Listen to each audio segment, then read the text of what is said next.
So we have our pattern, and I've chosen vellum mostly just because you can see through it so that you can see what I'm doing here. I like the Carol Doak paper and the vellum about equally because I like the way they rip. So in our bib, we're going to, I chose to do a little fussy cut motif because I've got a cute little rabbit for the center of my bib. And when you cut your pieces for paper piecing, it does not have to be precise at all. It just needs to be larger than the space you're going to cover it. And I just, and I started cutting it off a little bit, and then I realized I don't need to cut the rest of it off. So I'm just making sure that the line that I'm going to be within, that this piece is bigger than that. It could be hanging off in all directions, it doesn't matter. This part is very non-precise, and you can be rather sloppy if you want. Or if you like to be a neat, then you can do that as well. So, the thing about paper piecing, if you can get the very first step, if you can understand it, you can pretty much get it. Because I find that the first step is the most difficult. We're always going to be working from both sides intermittently. The side that I've printed on, you can see that that's much lighter. This is the printed side, and I ran this vellum through my inkjet printer. This is the side you're going to be stitching on, and this is the side that you're going to have your fabric on. And when you're finished, the back of this is going to be the finished top of your block, which means right side's up.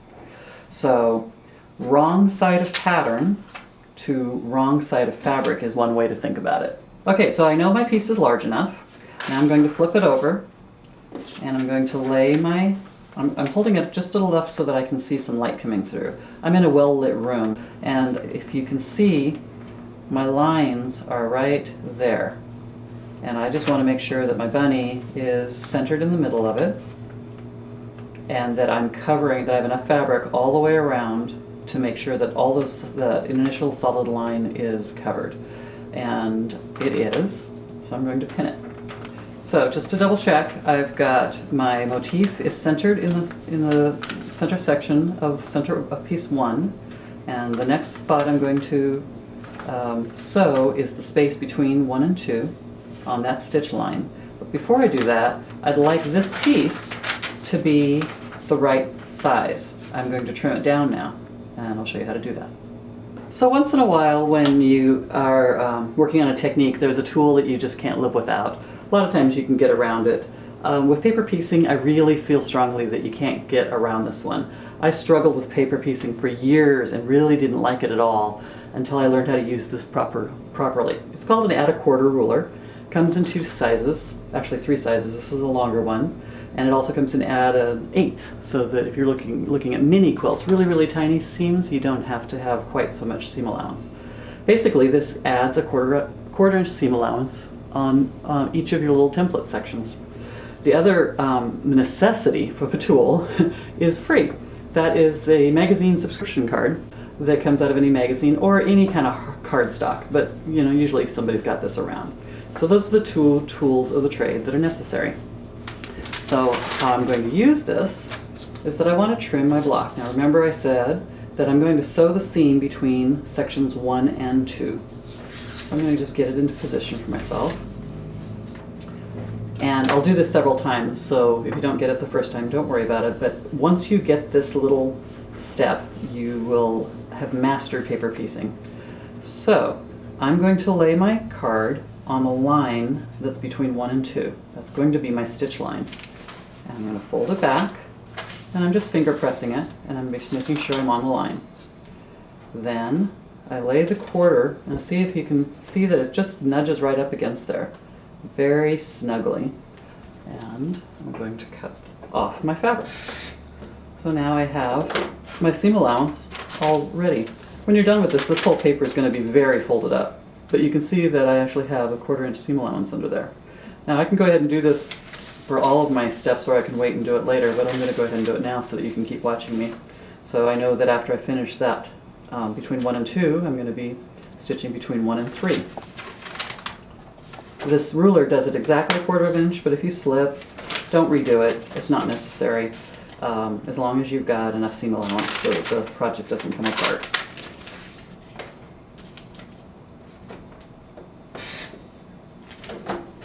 See how easy that is? And let's see, I need to do 5.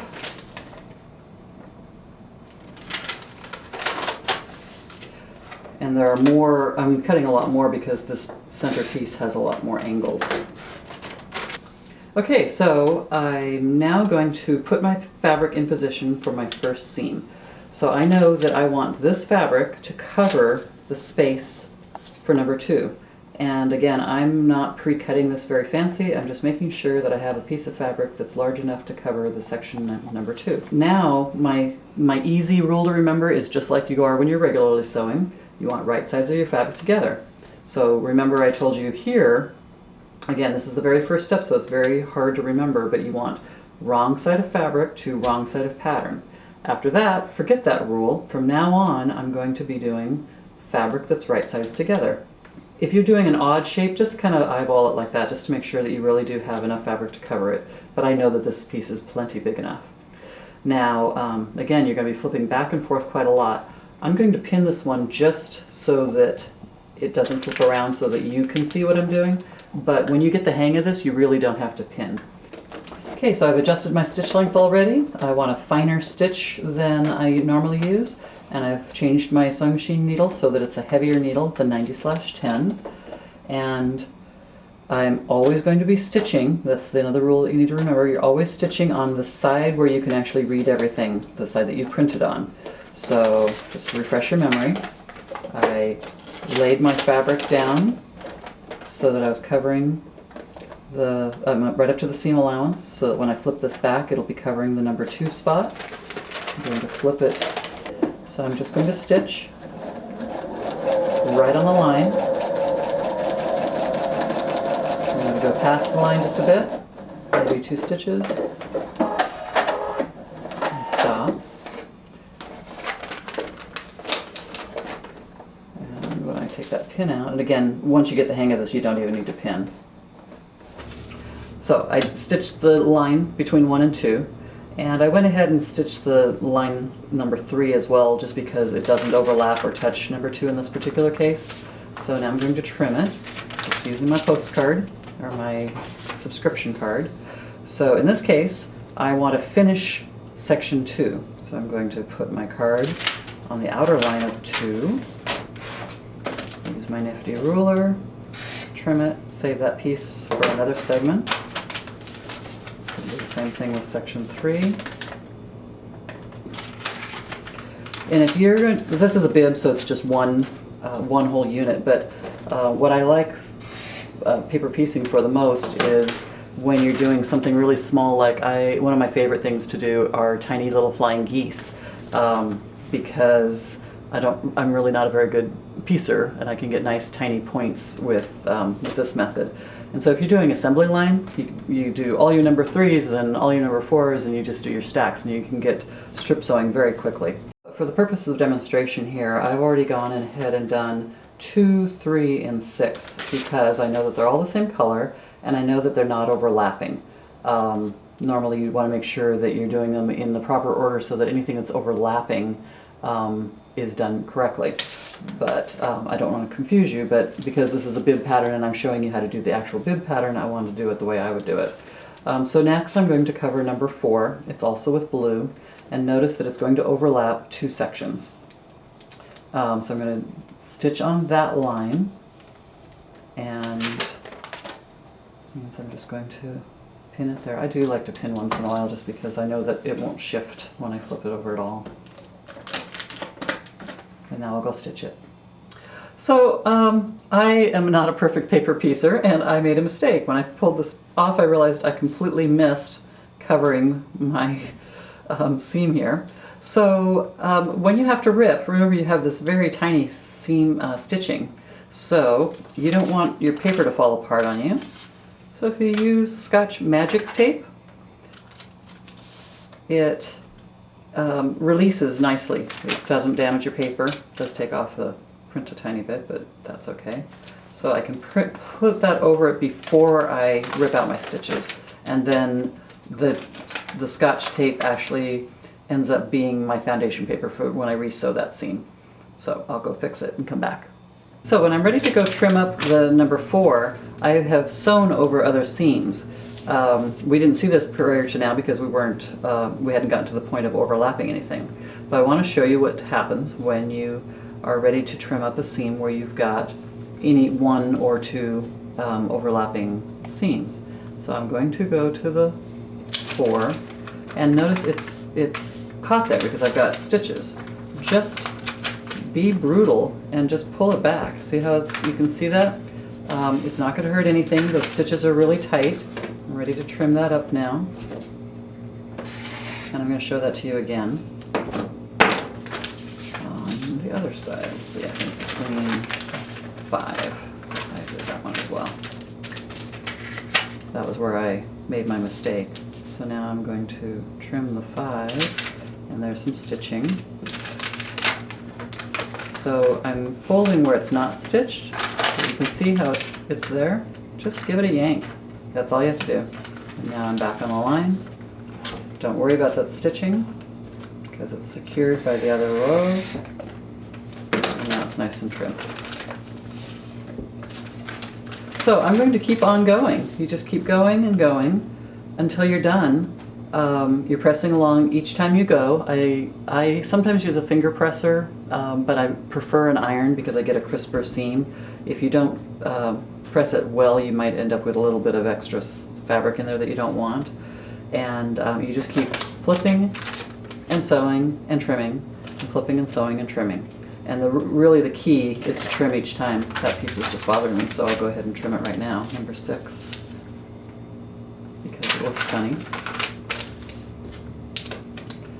And you have less to trim if you pre-cut your pieces more closely. I tend to be a rather sloppy paper piecer, as you can see, and so I use bigger pieces because I don't really want to take the time to pre-cut.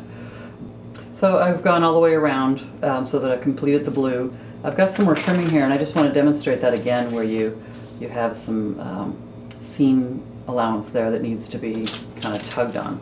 So I'm folding it back. See how I've got one side came loose automatically, but the other side didn't. And I'm just going to fearlessly yank on it. And you've got a little paper stuck there, but it's going to come out later. And it's no big deal. Don't be afraid to give it a touch. So I've done a little bit more piecing around here just so that you can see that the design is taking shape.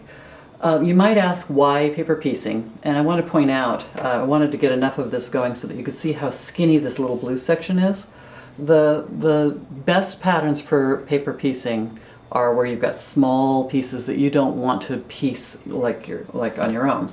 I'm going to just point out that little blue section, it's 3/8 of an inch wide, and that's really tiny if you are going to be cutting, adding a 1/4 inch seam allowance and trying to handle those skinny little pieces. And a lot of times paper piecing is really tiny little pieces, so that's what this is best for. If you have a really big piece, it's probably a waste of paper, but when you're looking at fine detail and sharp points and odd angles, any kind of an odd angle, it's really great for that. As you can see on this pattern, we've got all kinds of angles. There's going to be an odd triangle there. When we're finished, we're going to have another piece out here. And this is a really perfect example of paper piecing so that you can get those skinny little seams without having to worry about all the pre-cutting. So it's really fun, and I'm going to go finish this bib now.